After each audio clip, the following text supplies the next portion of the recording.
ଭାବନ୍ତୁ ଯଦି ଏମିତି ଏକ ଫିଲ୍ମ ହୁଅନ୍ତା ଯେ କି ପୁରା ଦେଶ ଆଉ ଫିଲ୍ମ ଇଣ୍ଡଷ୍ଟ୍ରିକୁ ତାରିଫ କରିଥାନ୍ତେ, ଠିକ ଯେମିତି ବୋଉବୁଟୁ ଭୂତ କରି ଦେଖେଇଛନ୍ତି। ଏହି ଫିଲ୍ମ ମାତ୍ର 2 କୋଟିରେ ନିର୍ମିତ ହେଇଛି ଆଉ ଆୟ ପ୍ରାୟ 17.81 କୋଟିରୁ ଅଧିକ ଗ୍ରସ୍ କଲେକ୍ସନ କରିସାରିଛନ୍ତି। ଏ ଖାଲି କଳାକାରମାନଙ୍କ ପାଇଁ ନୁହଁ, ଏ ଆମ ଓଡିଆ ଫିଲ୍ମ ଇଣ୍ଡଷ୍ଟ୍ରି ପାଇଁ ଏକ ଗର୍ବର କଥା।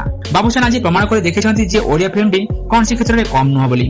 ସୁପରଷ୍ଟାର ବାବୁସାନ ମହାନ୍ତିଙ୍କ ନୂଆ ଫିଲ୍ମ ବୋଉବୁଟୁ ଭୂତ 25 ଦିନ କ୍ରସ୍ କରି ସାରିଛନ୍ତି। 25 ଦିନ ପରେ ବି ଏହି ଫିଲ୍ମ କଲେକ୍ସନରେ ବି ଧମାଲ ମଚାଇଛନ୍ତି। ଅଫିସିଆଲ ସୂଚନା ଅନୁସାରେ ଏହି ଫିଲ୍ମ 17.81 କୋଟି ଟଙ୍କାରୁ ଅଧିକ ଗ୍ରୋସ୍ କରିସାରିଛନ୍ତି। ବାବୁସାନ ନିଜେ ତାଙ୍କର ଅଫିସିଆଲ ଫେସବୁକ ପେଜରେ ଏକ ନୂଆ ପୋଷ୍ଟ ସେୟାର କରି ଅଭିନନ୍ଦନ ଜଣାଇଛନ୍ତି ତାଙ୍କ ଦର୍ଶକ ଓ ଫ୍ୟାନ ମାନଙ୍କୁ। ଏହି ଫିଲ୍ମର ଟ୍ରେଲର ଦେଖି ମଧ୍ୟ ଦର୍ଶକ ଅନେକ ଉତ୍ସାହିତ ହୋଇଥିଲେ। ଏହି ଫିଲ୍ମଟି ଥିଲା ଏକ ହରର ଫିଲ୍ମ। ଏହି ଫିଲ୍ମ ଓଡିଆ ଫିଲ୍ମ ଇଣ୍ଡଷ୍ଟ୍ରି ପାଇଁ ଗୋଟିଏ ପଜିଟିଭ ସିଗ୍ନାଲ ଅଟେ ଯେ ଦର୍ଶକ ଭଲ କାହାଣୀ ଓ ଅଭିନୟ ପାଇଁ ଆଜି ବି ସିନେମା ଘରକୁ ଯାଉଛନ୍ତି। ତେବେ ଚାଲନ୍ତୁ ଆଜି ଏହି ଫିଲ୍ମ ବିଷୟରେ କିଛି କଥା ହେବା, କେମିତି ବାବୁସାନ ଏହି ଫିଲ୍ମରୁ ନୂଆ ପରିଚୟ ମିଳିଛି। ଦେଖ ଭାଇ, ଆମେ ସମସ୍ତେ କେବେ ନା କେବେ ଭୂତ ଫିଲ୍ମ ଦେଖିବା ପାଇଁ ୟୁଟ୍ୟୁବରେ ହଉ ବା ଗୁଗଲରେ ସର୍ଚ୍ଚ କରିଥାଉ, ସେ ହଲିଉଡ ହରର ଫିଲ୍ମ ହଉ ବା ବଲିଉଡ। କିନ୍ତୁ ସଦାବେଳେ ଭୁଲି ଯାଇଥାଉ ଯେ ଆମ ଇଣ୍ଡଷ୍ଟ୍ରି ବି କୌଣସି କ୍ଷେତ୍ରରେ କମ୍ ନୁହଁ ବୋଲି। ତ ଭାଇ ନିଜ ଛାତିରେ ହାତ ରଖି କୁହ, କାହାକୁ ଦମନ ଫିଲ୍ମ କଥା ମନେ ଅଛି?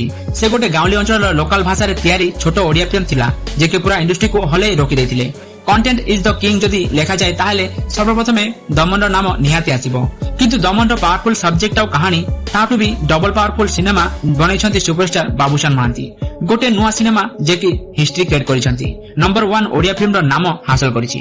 କଲେକ୍ସନ ଆଉ କଣ୍ଟେଣ୍ଟ ଦୁଇଟା ଯାକ ଏହା ଦର୍ଶାଉଛି ଯେ ବୋଉବୁଟୁ ଭୂତ ଜାଗା ଆଜକୁ 10 ବର୍ଷ ଭିତରେ କେହି ବି ନେଇପାରିବ ନାହିଁ।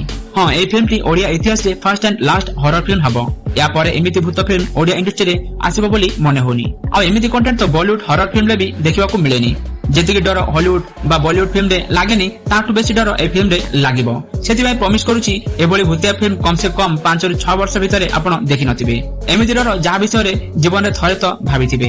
ଗୋଟେ ଆତ୍ମା ମଣିଷର ଦେହ ଭିତରେ ପଶିବା ଆଉ ତା ଭିତରୁ ନ ବାହାରିବା, ଏଭଳି ଡର ଯେ କି ଛୋଟ କାଳରୁ ଆମ ଭିତରେ ରହିଥାଏ।